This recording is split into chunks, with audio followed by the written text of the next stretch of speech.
Lewis Hamilton has now been hit with 4 FIA penalties in 3 race weekends. A 5-second penalty, and that is moving before the light. 5-second penalty for causing a collision. Right, Lewis is getting 3 places, I'm afraid. Hamilton, 5-second penalty for speeding in the pit lane. And in Hungary, he finally said out loud what's actually been going wrong, and it isn't him. Frustrating for your fans. It must be frustrating for you, the way these penalties sort of keep mounting up. The call came literally just before the pit lane entry, and I didn't have time to debate. Fred Vasseur backed him up on the record twice.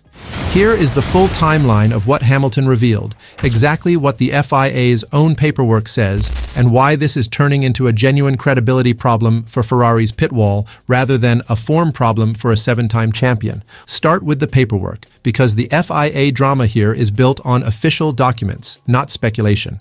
The steward's report on Hamilton's qualifying penalty states plainly that he did not receive the team's radio message regarding the approaching car 81 until the latter was already in close proximity. That's not a fan's interpretation. That's the FIA's own written finding. Then the race penalty. The steward's note reads, Car 44 exceeded the pit lane speed limit, which is set at 80 kilometers per hour for this event, by 0.1 kilometers per hour.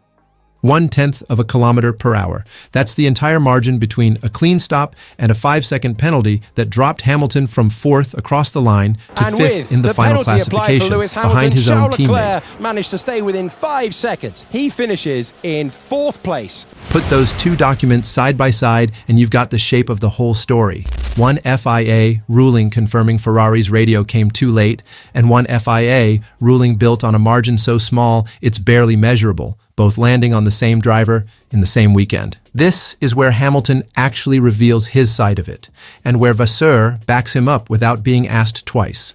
On the qualifying penalty, Vasseur didn't hedge for a second. It's our mistake. He got the information much too late. By the time we told him Oscar was coming, it was already too late to react properly. That's Ferrari's own team principle, unprompted, taking the blame in front of cameras.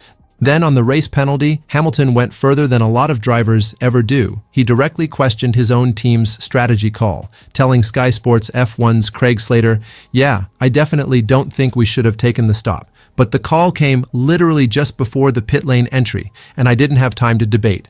And you've got to trust that there's a decision that's been taken, but in hindsight, my tires were totally fine." That's Hamilton revealing, in his own words, that the pit call itself was the root error. He didn't agree with it, didn't have time to argue it, and the tires didn't even need the stop. At Dr. Robot 44. As Ferrari's car gets faster, their operational skills fall away. Strategy calls, or even just telling Hamilton over the radio about a car behind on a fast lap.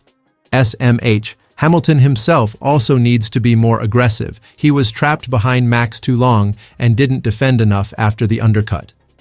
Dr. Robot 44 spotted something real here before Ferrari fully admitted it, the operational skills falling away as the car gets faster. Red lines up almost exactly with what Vasseur himself confirmed, both the radio timing and the pit execution slipping at precisely the point the SF26 became genuinely quick. That's a viewer independently landing on the same diagnosis as the team principal. Where the comment overreaches is the claim that Hamilton didn't defend enough after the undercut. The actual lap sequence shows Verstappen's pass at turn 1 came from a standard undercut and track position swing once the stops cycled through, not from a defensive lapse in a corner.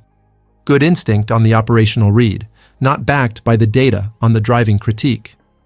If breakdowns like this are useful to you, subscribe to F1 today. We're doing this every session, all season. And if you want to back the channel directly, the hype button helps us keep making videos like this one. Beat 1. The conventional narrative, and the one most outlets ran with by Sunday night, is simple. Hamilton is penalty-prone. 4 sanctions in 3 race weekends, a false start at Silverstone, a collision with Russell at Spa, and now 2 more in Hungary. String them together, and the easy story is a 41-year-old champion cracking under pressure. Beat 2.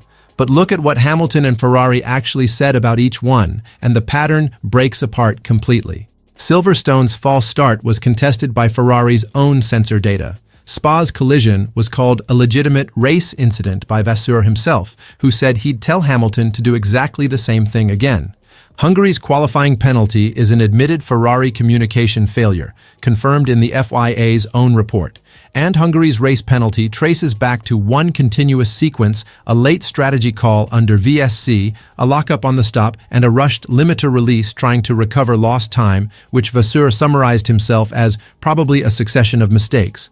4 penalties, 0 of them a case of Hamilton simply driving recklessly. Beat 3. Why does that distinction actually matter more than the headline count? Because if this were genuinely about a driver losing his edge, the fix is obvious: calm down, drive more conservatively. But that's not what either side of the garage is describing. Hamilton is on record disagreeing with a strategy call before it even went wrong. Vasseur is on record owning the radio failure before the stewards even ruled. When the driver and the team principal are both independently pointing at process rather than pace, that's Ferrari itself, telling you where the actual problem lives, and it's not in the cockpit. Here's what the FIA drama actually costs when you put a number on it. Hamilton now sits 50 points behind Kimi Antonelli, heading into the summer break, a gap that grew from 45 in the space of this one weekend alone. Ferrari, despite topping both Friday practice sessions and coming within 0.012 seconds of pole position, that's the real cost of this story. A car capable of fighting for wins, handing back points through radio timing and pit sequencing rather than through pace. If Ferrari genuinely tightens the 2 specific failure points Hamilton and Vasseur both named earlier radio calls in qualifying, and cleaner, better-timed pit strategy under pressure, then the underlying speed shown across Hungary suggests Hamilton can meaningfully close that 50-point gap over the second half of the season. But if the same pattern repeats, this stops being a story about 4 unlucky penalties and becomes the honest explanation for why a title-capable car finished the year fighting for second instead of first. The real question now heading into the Dutch Grand Prix at Zandvoort is whether Ferrari actually acts on what both Hamilton and Vasseur just admitted, or whether it's just an honest post-mortem that gets repeated again in 3 weeks. Watch how early Hamilton's radio calls come in during qualifying and how far before pit entry any strategy decision gets locked in. If those windows widen, that's proof Ferrari heard its own admission. If they don't, then this exact FIA drama plays out again, and at that point, it stops being a string of bad luck and starts being the real story of how this championship slipped away.